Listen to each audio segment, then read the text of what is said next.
माफी मांग ली तो मतलब माफ कर देना चाहिए उनको, ये आपका तर्क है कि माफी मांग ली तो माफ कर देना चाहिए। ऐसा आतंकियों की बहन तो नहीं बोला उन्होंने, यही बोला, ऐसा कहा उन्होंने, यही बोला है, आतंकियों की बहन ही तो बोला है जफर भाई। नहीं बोला। भाजपा विजय शाह के ऊपर एक्शन ले लेगी तो योगी जी 80-20 की राजनीति कैसे करेंगे? मैं ये कह रहा हूं कि मामला जब सुप्रीम कोर्ट में आ जाए ना तो अधिकार हमारे और आपके सबके खत्म हो जाते हैं। अच्छा, ऐसे तो पूरे यूपीए के दौरान सारे के सारे बड़े बड़े घोटाले, इतने बड़े बड़े मामले कोर्ट में चल रहे थे, आपने तो इतने लोगों के इस्तीफे करवा दिए उस दौरान। जब सुप्रीम कोर्ट ने दिल्ली सरकार के मतलब फैसला किया तो आपने फैसला क्यों बदल दिया? अगर सम्मान था, अगर इलेक्शन कमीशन के संदर्भ में सुप्रीम कोर्ट ने फैसला दिया तो आपने क्यों फैसला बदल दिया? अगर भाजपा विजय शाह पर एक्शन ले लेगी तो फिर उनको रमेश भिधुड़ी कैसे बोल पाएंगे संसद के अंदर खड़े होकर, मुल्ले कटुए कैसे बोल पाएंगे वो? कल आपने देखा कि कंगना रनौत की ट्वीट डिलीट करा दी जेपी नड्डा जी ने। अभी तो रुको, क्लाइमैक्स अभी बाकी है। मैं बात कर रहा हूं मध्य प्रदेश के कैबिनेट मंत्री विजय शाह की, जिन्होंने हाल ही में 2 दिन पहले कर्नल सोफिया कुरैशी की तुलना आतंकियों की बहन से कर दी। तो चलिए शुरू करते हैं। सोफिया कुरैशी आतंकियों की बहन है क्या? ना कोई बचाव कर रहा हूं, ना कोई बचाव करने की कोशिश कर रहा हूं, लेकिन जो जिस तरह से वो कह रहे थे वो कहना नहीं चाहते थे, लेकिन उनकी बात जुबान से जो बात निकली वो आपत्तिजनक है। कहने के लय में वो जिस तरह से कह गए, उनका कहने के बाद भारत की बेटी ने, भारत की हमारी बहन भारत की बेटी ने उनके जो पानी पिला दिया, जो माफ करिए जफर भाई, माफ करिए, लेकिन वो जो जिस तरह भारत की बेटी नहीं कहना चाह रहे थे, जिस तरह चल झूठा, बिल्कुल नहीं कहना चाह रहे थे भारत की बेटी, वो कहना चाह रहे थे आतंकी। आप समझ रहे हैं, आप भी समझ रहे हैं जफर भाई वो क्या कहना चाह रहे थे, हम भी समझ रहे हैं वो क्या कहना चाह रहे हैं। मैं कह तो रहा हूं आपको, देश की बेटी नहीं कहना चाह रहे भाई। जो उन्होंने कहा उसको देखिए, जो उन्होंने कहा गलत कहा, बिल्कुल गलत कहा, उनको फटकार पड़नी चाहिए, पड़ेगी भी। उनके कहने का मतलब यह था कि आतंकी मुस्लिम थे, धर्म पूछ के मार रहे थे, इसीलिए हमने एक मुस्लिम को भेजकर और आतंकियों को सजा दिलवा दी। इसी में वो कह गए ना आतंकियों की बहन, यही कहना चाह रहे थे ना। ऐसा आतंकियों की बहन तो नहीं बोला उन्होंने, यही बोला, ऐसा कहा उन्होंने, यही बोला है, आतंकियों की बहन ही तो बोला है जफर भाई। नहीं बोला, सुना दिए नहीं, अब वीडियो सुनाइए, कहां आतंकियों की बहन बोला। अच्छा ठीक है, ओके, मैं वीडियो प्ले करता हूं, मैं वीडियो प्ले करता हूं, जरा पीसीआर से कहूंगा विजय शाह का। आतंकियों की बहन तो नहीं बोला उन्होंने। सर मैं प्ले कर देता हूं। ये फंस गया। सारा डिबेट ही इसी बात पर, बहस इसी बात पर हो रही है कि आतंकियों की बहन कहा है उन्होंने, कि उन्हीं की बहन भेजकर हमने आतंकियों को पानी पिलवा दिया। उन्हीं की बहन भेजकर, उन्हीं की बहन, देखिए उन्हीं, आतंकियों की बहन नहीं बोला है सर। तो किसकी बहन फिर? नहीं, अरे वो जो उन्होंने कहा वो मैं कह रहा हूं गलत कहा, लेकिन आतंकियों की बहन ऐसा बोला, ऐसा तो नहीं बोला उन्होंने कुछ भी। अच्छा जफर भाई, दूसरी बात आपने ये कही कि 2G घोटाले में क्या हुआ, कॉमनवेल्थ गेम्स घोटाले में क्या हुआ, सब बरी हो गए, माफी मांग ली तो मतलब माफ कर देना चाहिए उनको, ये आपका तर्क है कि माफी मांग ली तो माफ कर देना चाहिए।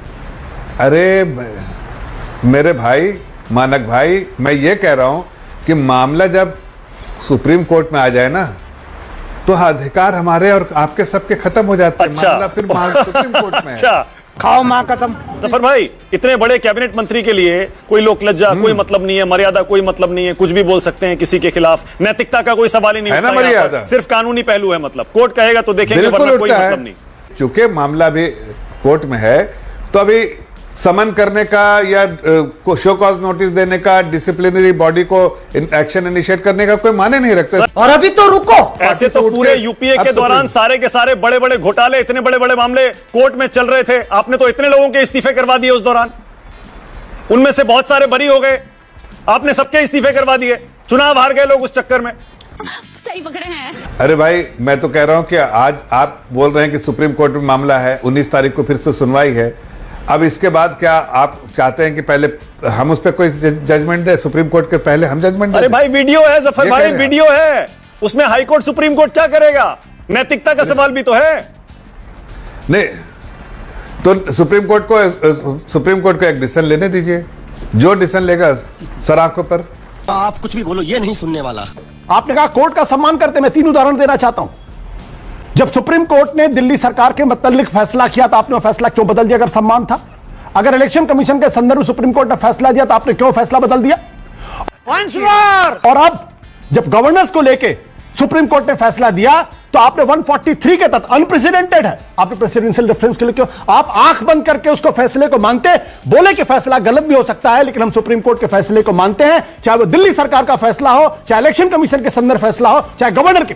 तब मैं आपको मानता कि आप अदालतों का सम्मान करें। इसकी मूर्ति बननी चाहिए। प्रियंका, अब आप तो खुद एक महिला है, आप ही बताइए, आपको एक कैसा मिनट लगा? मुझे- यही दिख गया आपको महिला सम्मान कितना करते हैं। वो एक बार बोल चुके हैं पर वेट नहीं कर सकते।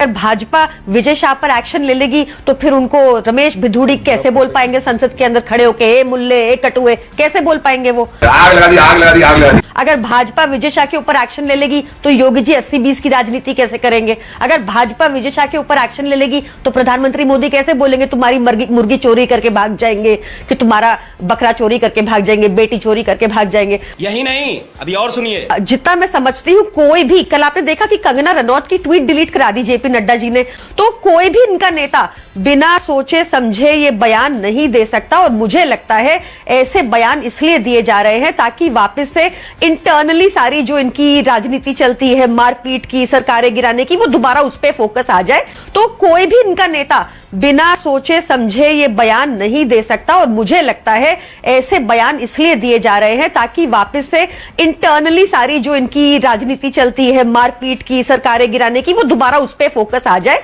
You are a good question. हमें 10 सालों में ये रियलाइज कराया गया था कि पाकिस्तान को हम इंटरनेशनली आइसोलेट कर देंगे, पर अब ये चाहते नहीं है कि कोई सवाल इनसे पूछे कि कैसे आपने पाकिस्तान को आइसोलेट किया। मुझे लगता है कि हम ही आइसोलेट हो गए, क्योंकि IMF का बेल आउट मिल जाता है उनको वॉर की ड्यूरेशन में, क्योंकि ट्रंप कहते हैं सीज फायर कर दो तो सीज फायर हो जाता है, ट्रंप कहते हैं टैरिफ खत्म कर दो तो टैरिफ 0 हो जाता है, ट्रंप कहते हैं कि हमारे देश में धोखा है, यहां पे निवेश ना किया जाए, हम चुप बैठे रहते हैं। गजब बेइज्जती है। भला है हमारे देश में न्यायपालिकाओं का जिन्होंने इस मुद्दे को उठाया, बट मैं आपको 100% बताती हूं इसकी इन्वेस्टिगेशन इतनी पुअर होगी, कागज इतने कच्चे बनेंगे कि 10 साल तक मैटर चलेगा और उसके बाद कुछ नहीं होगा। और यही भाजपा चाहती है। अरे बाप रे, ये तो धोती खोल रहा है।